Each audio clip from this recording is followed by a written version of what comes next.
گا، نہ آپ ادھر کے رہیں گے نہ ادھر کے رہیں گے، دھوبی کے کتے کی جیسی حالت ہو جائے گی۔ ہمارا کام ہے، ولی کی بات آ گئی، آمنا صدقنا، گردن جھکانے کے علاوہ کوئی اور بات ہی نہیں ہمارا۔ انہوں کون ہے، انہوں کب کے ہے، کہیں کو ہے، کیا ماننا کیا کرنا، نہیں، آمنا صدقنا۔ ہر جگہ آپ کو اعتراض کرنے کی گنجائش ہے۔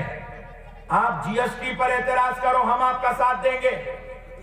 آپ جو ہے اے وی ایم مشین پر اعتراض کرو، ہم آپ کا ساتھ دیں گے۔ نوٹ بندی پر اعتراض کرو، ہم آپ کا ساتھ دیں گے۔ مگر جب ولیوں پہ آپ اعتراض کریں گے تو یاد رکھ لو ہم آپ کو جوتے ماریں گے، کیونکہ یہ اعتراض آپ کی دنیا ہی نہیں بلکہ آپ کی آخرت کو بھی برباد کر دے گا، آپ کا ایمان ہلاک ہو جائے گا، آپ کی تباہی بربادی آ جائے گی۔ بس اب یاد رکھو پیارے بزرگوں اور دوستو، صبح قیامت تک یہ خطب الارشاد کا منصب اللہ نے سرکار غوث اعظم کو عطا فرمایا۔ اب جتنوں کو ولایت ملتی ہے خدا کی قسم وہ در غوث اعظم سے ملتی ہے۔ جتنے ولیوں کو انعامات، احسانات، فضل و کرم ملتے ہیں اور اب غوث پاک کو دیتا ہے۔ غوث پاک ہر ایک ولی کو اس کے منصب کے اعتبار سے عطا فرماتے چلے جاتے ہیں۔ کیا کہنے، سبحان اللہ۔ اور ایک لطیف جملہ عرض کرتا ہوں، سن لیجئے۔ جتنے بھی سلسلے ہیں، چشتی ہو، نقشبندی ہو، سہروردی ہو، لاؤبالی ہو، شاذلی ہو، رفاعی ہو، جتنے بھی سلسلے ہیں، ہر سلسلے والا اپنے سلسلے میں مرید ہوتا ہوا قادری سلسلے میں مرید ہوتا ہے۔ اسی لیے آج کل کے مولویوں کی بات نہیں کر رہا ہوں، ذرا اوپر والے، ہم سے آج سے 40 سال 50 سال 60 سال پہلے والے جو بزرگ تھے، علماء تھے، صلحاء تھے، ان کی کتابیں اٹھا کر دیکھیں، ہر ایک کے نام کے ساتھ چشتی قادری لکھا ہوا ہوتا ہے، ہر ایک کے نام کے ساتھ نقشبندی قادری لکھا ہوا ہوتا ہے، ہر ایک کے نام کے ساتھ شاذلی قادری، رفاعی قادری، بندہ نوازی قادری، ہر ایک کے نام کے ساتھ قادری سلسلہ لگا ہوا ہوتا ہے۔ کائنات میں اگر کوئی تنہا سلسلہ ہے جس کے ساتھ کوئی اور سلسلہ لگا نہیں ہے، وہ صرف قادری سلسلہ۔ بابا نعرہ تکبیر، اب بلند آواز سے نعرہ رسالت، فیضان غوث اعظم۔ ہر سلسلے کے دو شجرے ہوتے ہیں، ہر سلسلے کے دو شجرے ہوتے ہیں، ایک میں چشتیہ سلسلہ ہوتا ہے، ایک میں قادریہ سلسلہ ہوتا ہے، ایک میں نقشبندیہ سلسلہ، پھر ایک میں قادریہ سلسلہ، پھر ایک میں شاذلیہ سلسلہ، پھر قادریہ سلسلہ، پھر ایک میں رفاعیہ سلسلہ، پھر قادریہ سلسلہ۔ مگر ایک قادری ایک ہی سلسلہ ایسا ہے غوث پاک سے جو چل رہا ہے اس میں صرف شجرہ قادریت کا ہوتا ہے، ورنہ ہر سلسلے میں امامت غوث پاک کی ہے۔ سب غوث پاک کے صدقے میں میرے بھائی کوئی ایسا کیا ہی نہیں آج تک۔ غوث پاک کے نام سنے تو گردن جھکا دیتے۔ اب آپ دیکھیے، آپ نے ایک رباعی سنی ہے، امداد کن از بند غم آزاد کن، در دین و دنیا شاد کن، یا غوث اعظم دستگیر امداد کن۔ آپ نے سنا نا؟ سنا؟ سنی خالی سننے کچھ بولتے، کبھی تحقیق نہیں کرتا، خالی سنتا بس۔ آپ کو معلوم ہونا چاہیے یہ ربائی کون لکھے، امداد کن، میری مدد کیجئے، میری مدد کیجئے، از بندے غم آزاد کن، اپنے اس بندے کو غم سے آزاد کیجئے۔ کس نے لکھا؟ در دین و دنیا شاد کن، آپ اپنے فضل سے میری دین اور دنیا کو خوشی سے بھر دیجئے۔ یا غوث اعظم دستگیر، کس نے لکھا؟ یہ کسی عام مولوی یا ملا کا لکھا ہوا شعر نہیں، چشتیہ سلسلے کے ہندوستان کے دکن کے امام حضرت سیدنا بندہ نواز گیسو دراز سرکار سید محمد الحسینی کا لکھا ہوا۔ سبحان اللہ، سبحان اللہ، زندہ باد، واہ واہ واہ۔ ربائی ہے، سرکار بندہ نواز کی لکھی بھی ربائی ہے۔ میرے پیارے بزرگ اور دوستو، بڑے بڑے امام ہو کر غلام بنے نظر آتے ہیں، تو پھر پیارے دوستو ہم غلام بننے میں کیا کمال کیا؟ بے شک، کیا بات ہے۔ ہماری نجات تو خدا کی قسم اسی میں ہے کہ ہم غوث پاک کے غلام بن جائیں، ہم غوث پاک کے غلام بن جائیں۔ پیارے بزرگ اور دوستو، اور ایک بات سن لیجئے، فاتحہ سب کی ہوتی ہے مگر 11ویں صرف غوث پاک کی ہوتی ہے، اور چپیچ نہیں ہوتی غوث پاک کی 11ویں. ایسا چپیچ نہیں ہوتی. ایسا نہیں ہے کہ غوث پاک کی 11ویں خالی حیدرآباد والے کرتے ہیں یا پھر خالی رانچی والے کرتے ہیں یا پھر آپ کے علاقے والے کرتے ہیں. ایسا نہیں ہے. میں نے دیکھا غوث پاک کی 11ویں پوری دنیا میں ہوتی ہے، پوری دنیا میں ہوتی ہے. جس طرح عجم والے غوث پاک کی 11ویں کرتے ہیں، عرب والے بھی غوث پاک کی 11ویں کرتے ہیں. غوث پاک کا جھنڈا صرف عجمیوں کے لیے نہیں لہراتا، غوث پاک کا جھنڈا عجمیوں سے بڑی شان کے ساتھ عربیوں میں لہراتا ہے. غوث پاک کی ماننے والے پوری دنیا کے اندر موجود ہے، اور جو دیوانگی دکن والوں ہند والوں میں ہے وہی دیوانگی پوری دنیا والوں میں ہے. میرے پیارے بزرگوں اور دوستوں، اب آپ غور کریں غوث پاک کی 11ویں آخر ہوتی کیوں ہے، غوث پاک کی 11ویں کیوں ہوتی ہے. آئیے پیارے بزرگوں اور دوستوں چلتے ہیں، سنو غوث پاک کی 11ویں کیوں ہوتی ہے. غوث پاک اس شان کے مالک کیسے بنے ہیں، اتنا بڑا رتبہ اور درجہ کیسے ملا ہے. ارے میرے پیارے بھائی، حضرت غوث پاک رضی اللہ تعالیٰ عنہ کی شان سمجھیے، کس شان کے مالک ہے غوث پاک رضی اللہ تعالیٰ عنہ. فرماتے ہیں کہ سرکار غوث پاک رضی اللہ تعالیٰ عنہ سے کسی نے پوچھا کہ حضور اللہ نے آپ کو اتنا بڑا مرتبہ کیسے دے دیا کہ آپ کا قدم مبارک سارے اولیاء اللہ کی گردن پر ہے، یہ شان اللہ نے آپ کو کس وجہ سے عطا فرمائی. تو غوث پاک سرکار مسکرانے لگے. مسکرا کر غوث پاک سرکار خود ارشاد فرماتے ہیں، کتاب کا نام اقتباس الانوار. حالانکہ یہ چشتیہ سلسلے کے بزرگوں کے حالات لکھے ہوئے کتاب میں 300 سال پہلے لکھی ہوئی کتاب ہے. چشتیہ سلسلے کے بزرگوں کے حالات ہے، ایک بھی قادری نقشبندی سہروردی بزرگ کا ذکر نہیں، لیکن اس کتاب کی ابتدا میں چشتیہ سلسلے کے بزرگوں کا ذکر بعد میں، ابتدا میں غوث پاک کا ذکر لکھا ہوا ہے. صاحب کتاب نے لکھا کہ میں غوث اعظم کا ذکر ابتدا میں اس لیے کرتا ہوں کیونکہ جتنوں کو ولایت ملی اسی غوث پاک کی وجہ سے. واہ واہ واہ واہ سبحان. اب سنیے کیا لکھتے ہیں. فرماتے اقتباس الانوار 300 سال پہلے لکھی ہوئی کتاب ہے. فرمایا جاتا ہے کہ غوث پاک سرکار کے کسی نے پوچھا کہ حضور آپ کو رب نے یہ شان کیوں عطا کی، کس وجہ سے عطا کی کہ آپ کا قدم مبارک سارے اولیاء اللہ کی گردن پر ہے. تو غوث پاک سرکار ارشاد فرماتے ہیں، سنو جب میرے نانا سید عالم صلی اللہ علیہ وسلم کو اللہ رب العزت معراج کے لیے بلانا چاہتا تھا، اللہ رب العزت میرے نانا کو معراج کے لیے بلانا چاہتا تھا، تو میرے نانا حضور سید عالم صلی اللہ علیہ وسلم کے لیے جنت سے براق لایا گیا اور لا کر تاجدار کائنات صلی اللہ علیہ وسلم کے در اقدس پہ ٹھہرایا گیا.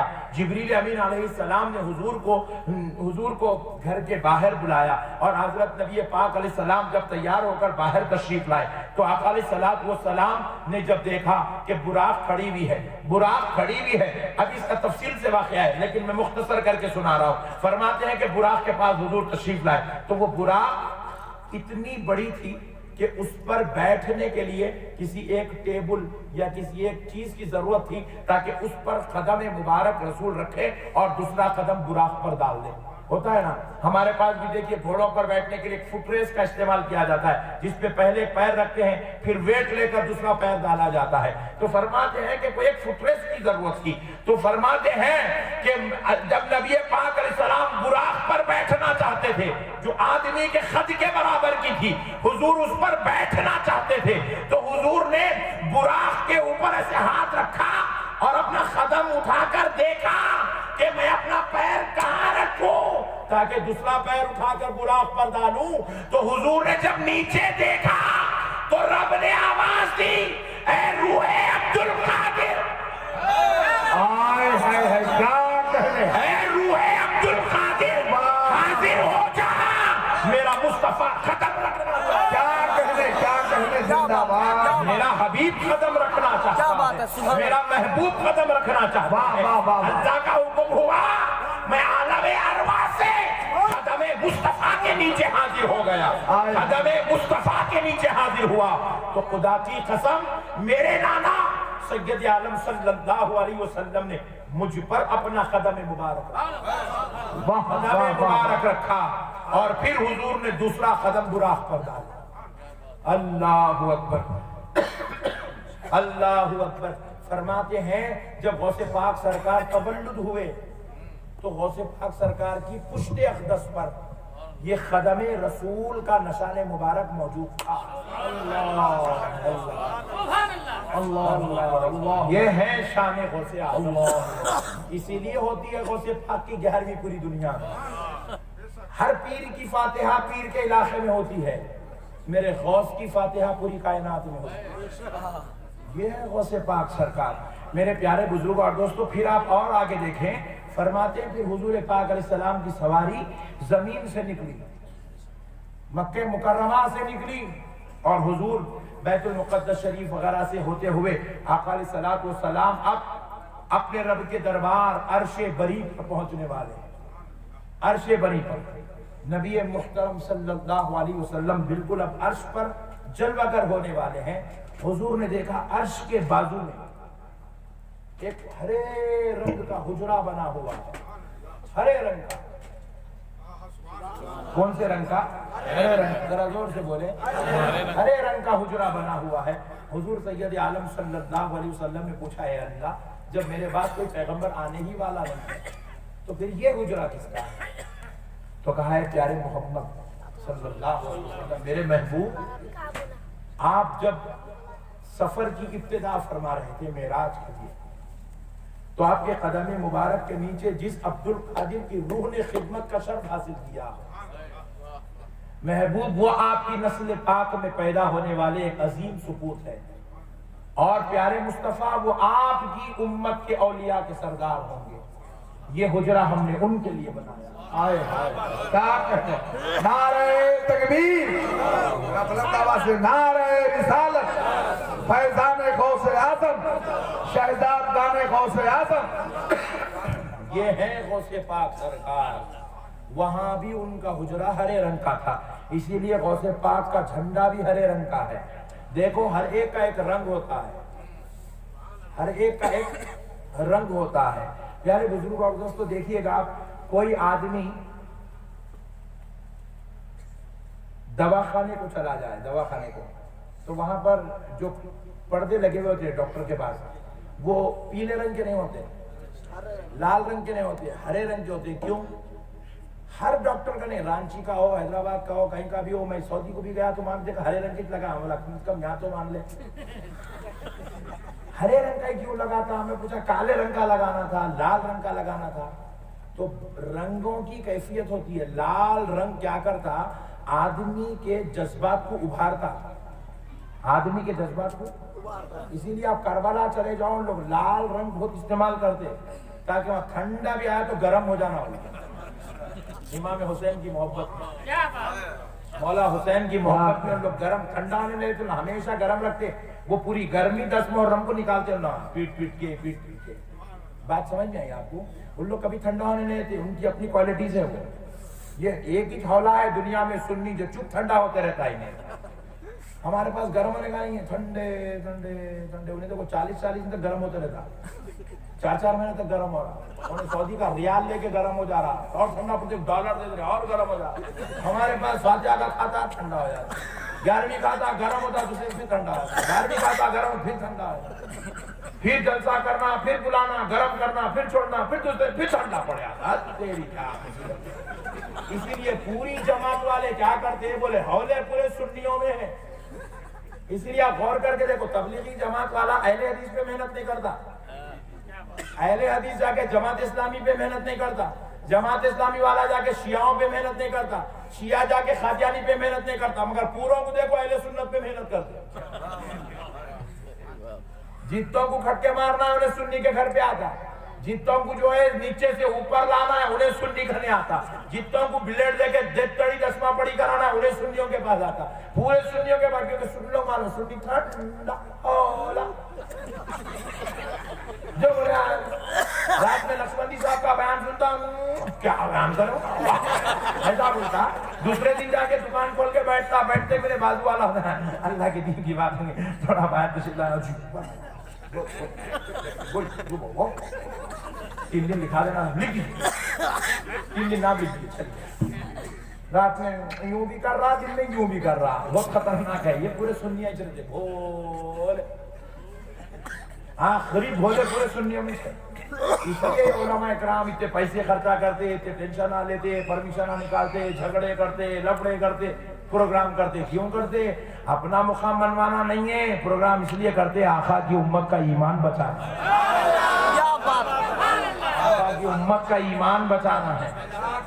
نہیں تھوڑی دیر کے لیے کامن سینس اگر کسی شیطانی دماغ میں غلط بات آ رہی تو اس کے لیے حضرت سید احمد ربانی صاحب کو اگر مثال کے طور پہ آپ سے پیسے لینا ہی ہے تو جلسہ کرانے کی کیا ضرورت ہے؟ 3 تعویذہ لکھے تو 500 روپے پکے ہے، وہ پڑھ کے پھوک دیا تو 1000 روپے دینا ہی دینا وہاں پہ. ویسا شیطان بھی رہا تو کر جاتا ہے. آپ نفو والے تو بھی دے کے جاتے ہیں آپ کیونکہ آپ کا مسئلہ حل ہو رہا ہے. پیسے اگر ہم کو کمانا ہے تو میرے کو جو ہے آپ کے پاس آنے کی کیا ضرورت ہے؟ میرے پاس اور بھیانک تعویذہ ہیں.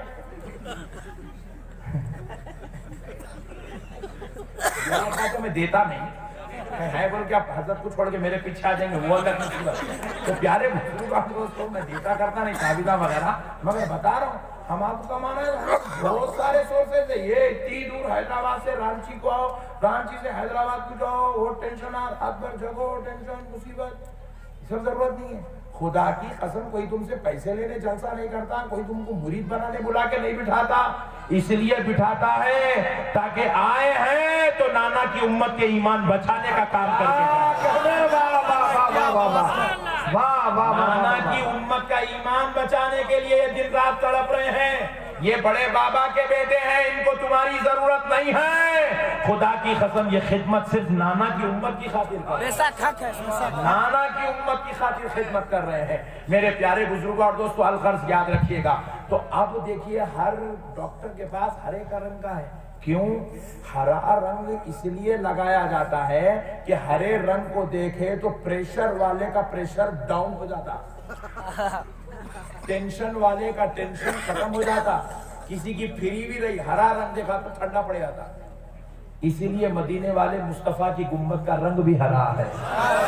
جتنے غم زدہ آتے ہیں گنبد خضرا دیکھتے ہیں تو نارمل ہو جاتے ہیں، دور ہو جاتی ہے، ہر پریشانی دور ہو جاتی ہے. اسی لیے غوث پاک کا رنگ بھی ہرا، میرے غوث کا جھنڈا بھی ہرا.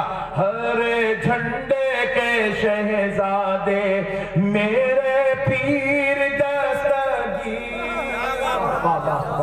غوث پاک کا جھنڈا ہرا. اچھا اور ایک بات کمال کی سن لیجئے، یہ تو غوث پاک کو خدا کا دیا ہوا رنگ ہے. یہ کیسے؟ دیکھیے ایران کی گورنمنٹ نے ہندوستان سے ایک 10-11 علماء اکرام کو دعوت دی تھی، گزشتہ 4-6 مہینے پہلے کی بات ہے.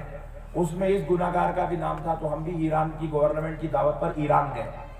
تو ہمارے شیڈیول میں پورے ایران کا دورہ تھا، مشہد کا، تہران کا، وغیرہ وغیرہ، پورے اسٹیٹس کا، پوری سٹیز کا دورہ تھا. وہاں کے علماء سے کانفرنسز تھی، شیعہ سنی علماء اکرام کے ساتھ ہماری دن رات مسائل پر گفتگو ہوتی رہی. لیکن جب ہمارا پروگرام ختم ہوگا، ہم کو واپس انڈیا بھیجا جا رہا تھا، تو ہم لوگوں نے وہاں کے جو ہمارا جو ذمہ دار تھا، جس نے ہم کو دعوت دی تھی، جو ہمارے ڈیلیگیٹس کو جس نے بلایا تھا، اس ذمہ دار شخص سے جو گورنمنٹ کا آدمی تھا، ہم نے اس کو بارہا ریکویسٹ کی کہ بھائی ہم یہاں تک آ گئے، 2 چیزیں ہم دیکھنا چاہتے ہیں، پلیز آپ دکھوا دیجیے. تو بولے جی کیا دیکھنا چاہتے ہیں؟ ہم بولے ایک گیلان دیکھنا چاہتے ہیں. یہ گیلان اصل لفظ ہے، اس کو عربی میں کہتے ہیں جیلان. یہ وہ مقام ہے جہاں غوث پاک پیدا ہوئے. سبحان اللہ. غوث پاک طول. ہم نے کہا کہ بھائی ہمیں گیلان دکھا دیجئے. دوسرا سمنان دکھا دیجئے. سبحان اللہ. کیونکہ ہمارے ساتھ اشرفی سلسلے کے بھی علماء اکرام تھے، تو انہوں نے کہا کہ بھائی ہم سمنان بھی دیکھنا چاہتے ہیں. تو الحال ہماری خواہش وہاں پر پوری ہوئی. ان لوگوں نے ہم کو ایک باضابطہ طور پہ ایک سیکیورٹی کے ساتھ، ایک خصوصی طور پر ایک اہتمام کے ساتھ انہوں نے ہمیں گیلان اور سمنان کا سفر کرایا. مگر میں جو بات عرض کر رہا ہوں، جو ایران کی جو زمین ہے وہ انڈیا کی زمین کے مقابلے میں 70% ہے. اتنا بڑا ایریا ایران کا، 70% زمین ہے ہندوستان کے مقابلے میں. پیارے بزرگ اور دوستو، ہم نے پوری زمین کا دورہ کیا. ہر جگہ جو ہے مٹی ہے، پتھر ہے، پانی ہے، جھاڑ ہے، مگر دیکھیں تو ہر جگہ پیلا پن، سولہ رنگ ہر جگہ چھایا ہوا ہے. لیکن قسم رب ذوالجلال کی، جہاں سے گیلان شروع ہوا غوث پاک کا علاقہ، وہاں سے بس ہرا ہی ہرا، ہرا ہی ہرا، ہرا ہی ہرا. ارے 1-2 کلومیٹر نہیں، ہم گیلان میں 350 ہماری کاریں چلتی رہی، ہم دیکھتے رہے، پتھر بھی ہرے، جھاڑ بھی ہرے، دریائے ہری، زمین ہری، ہریالی ہریالی۔ ہم نے کہا خدا کی قسم ہے اللہ، تو نے خوف کو خالی یوں ہی نہیں بنایا، ہرے رنگ کا مالک بنا۔ تکبیر، نعرہ رسالت، اختیارات غوث اعظم، فیضان غوث اعظم، عظمت غوث اعظم۔ اللہ اللہ قربان جائے۔ پھر غوث پاک کی والدہ اور آپ کے نانا حضور کی ہم نے زیارت کی۔ تو الغرض پیارے بزرگ اور دوستوں، یاد رکھیں کہ بزرگوں کے بھی رنگ ہوا کرتے ہیں، تو اس لیے اگر کوئی رنگ والے آپ کو مل جائیں تو آپ اعتراض نہ کیجئے گا، ہر رنگ کی کسی نہ کسی بزرگ سے نسبت ہوا کرتی ہے۔ تو یہ ہرے رنگ کی نسبت سرکار غوث پاک سے ہو گئی ہے۔ اب پھر غوث پاک سرکار آگے ارشاد فرماتے ہیں، جب میرے نانا حضور عرش بری پر چلوا کر ہونے والے تھے اور اب ایک قدم حضور کا عرش کے نیچے تھا، اب دوسرا قدم مبارک عرش پر جانے والا ہے، اللہ نے جب حضور کو رف رف سے اترنے کا حکم دیا، عرش پر آنے کا حکم دیا، تو پھر حضور نے چاہا رف رف اور عرش کے درمیان ایک قدم جو بڑا فاصلہ تھا، حضور نے چاہا یہ قدم کہاں رکھوں، حضور نے پھر نیچے دیکھا تو اللہ نے پھر حکم دیا، اے روح عبدالقادر پھر آ جا، میرا مصطفیٰ عرش پر جلوہ گر ہونا چاہتا۔ اللہ اللہ، حضرت غوث پاک خود ارشاد فرماتے ہیں، جب میرے نانا جان سرکار عالم علیہ السلام جب عرش پر جلوہ گر ہو رہے تھے تو ایک قدم میری پشت پر تھا، دوسرا قدم عرش معلیٰ۔ بس اسی کا صدقہ ہے کہ میرے کندھوں پر میرے نانا کے قدم ہیں اور نانا کی امت کے اولیاء کے کندھوں پر میرا قدم۔ اسی لیے غوث پاک کی 11ویں ہوتی ہے۔ غوث پاک کسی معمولی آدمی کا نام نہیں ہے، ارے غوث پاک کسی عام درجے کے ولی کا یا ابدال کا یا کسی سالک کا یا کسی جو ہے اوتاد کا یا نجابہ کا یا نقیب کا نام نہیں ہے، غوث پاک اس ذات اقدس کا نام ہے۔ ارے اگر کوئی غوث غوث غوث غوث کر لے تو وہ بھی ولی بن جاتا، وہ بھی سردار، وہ بھی ولایت کا حقدار ہو جاتا ہے، وہ بھی سردار ولایت سے ولایت کو پا لے گا۔ یہ شان کے مالک کا نام غوث پاک ہے۔ میرے پیارے بزرگ اور دوستو، سرکار غوث پاک رضی اللہ عنہ پردہ فرمائے 561 ہجری میں، کب؟ اور سرکار امام احمد بن حنبل رحمت اللہ علیہ جو سرکار غوث پاک